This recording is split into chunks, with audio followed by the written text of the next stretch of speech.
Assalamualaikum warahmatullahi wabarakatuh. Kembali lagi bersama saya Mitula Ibda. Dan kali ini saya ditemani anak saya yang paling ganteng ini. Siapa namanya? Aksara Litera Ibda Putra. Ini umurnya ya 4-5 bulanan lah. Yang pertama namanya siapa? Sastra Nadira Iswara. Sastra Nadira Iswara. Kelas berapa? A1. A1. Kelas apa itu? SD apa TK? Kecil. TK kecil katanya. Nah, pada kesempatan kali ini kita akan mereview buku Deret Revitalisasi Negara Hukum Pancasila. Nah, jadi kita langsung ke fisik buku. Buku ini judulnya Revitalisasi Negara Hukum Pancasila. Penulisnya Dr. Abdul Khalik SHMSI, penerbitnya CV Pilar Nusantara. Ini terbit tahun 2020 ya, baru, dan tebalnya sekitar 100-an lebih sedikit lah kira-kira.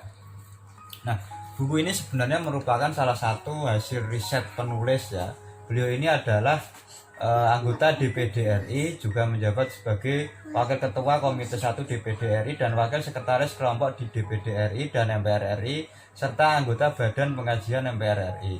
Beliau lahir di Cilacap, Jawa Tengah, yang lulus program Doktor Ilmu Hukum Unisula Semarang pada tahun 2019, dan ini merupakan salah satu output dari disertasinya. Nah, di dalam Negara Hukum Pancasila yang ditulis beliau ini sebenarnya mengkaji tentang beberapa sistem negara hukum Pancasila yang ada di Indonesia.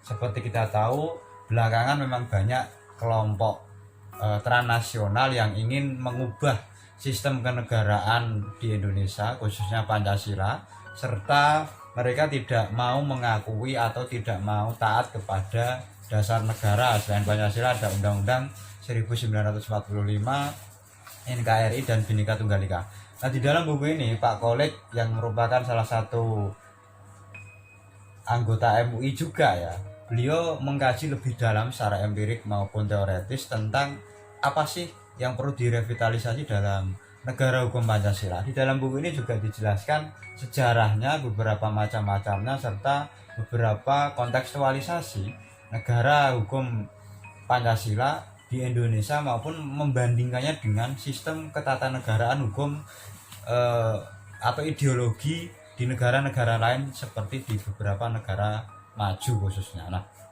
buku ini juga membedah bahwa pentingnya penegakan hukum Pancasila, di mana nilai-nilai yang ada di dalam Pancasila atau ada 5 itu memang harus diterapkan di dalam konsep negara hukum, karena negara ini sekali lagi dasarnya adalah Pancasila, tetapi negara ini memang menerapkan hukum formal, dan hukum formal itu tentunya harus direvitalisasi dan harus bersumber kepada 5 sila dalam Pancasila itu, karena selama ini di dalam praktik di lapangan banyak sekali praktik hukum yang dalam konteks ini melenceng dari kaidah atau nilai-nilai dalam Pancasila itu sendiri, sehingga dibutuhkan revitalisasi, atau bahasa dalam penulis itu ya revitalisasi negara hukum Pancasila.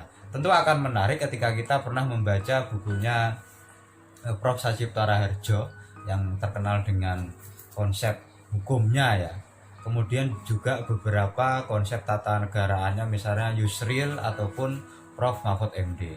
Nah, Pak Kholik memiliki konsep atau gagasan tentang revitalisasi negara hukum Pancasila. Untuk kelebihannya saya kira ini sangat bagus sekali ya, baik secara ide maupun secara praktis di lapangan, karena hari ini kita dipraktiskan dengan berbagai praktik negara itu sendiri atau pemerintah maupun NGO dan masyarakatnya, civil society-nya, yang memang dalam perspektif saya ya, bahasa saya itu sudah melenceng dari nilai-nilai Pancasila. Apa sih hari ini yang tidak taat pada Pancasila? Berapa banyak media massa yang tidak taat Pancasila? Berapa banyak negara, praktik dalam negara, khususnya dalam jabatan pemerintahan, yang melenceng dari Pancasila? Tentu banyak sekali jika diteliti. Nah, ini salah satu hal yang menurut saya sangat bernas ya, berisi sekali. Untuk kekurangannya saya kira hanya soal pemilihan bahasa, karena bahasanya kalau tidak terbiasa membaca buku ilmiah atau buku yang bertemakan hukum dan Pancasila, tentu akan mengalami sedikit kesulitan. Tapi saya kira bagi teman-teman mahasiswa, dosen, akademisi, bahasa-bahasa dalam buku ini saya kira biasa lah, tidak terlalu ribet gitu, atau tidak terlalu asing.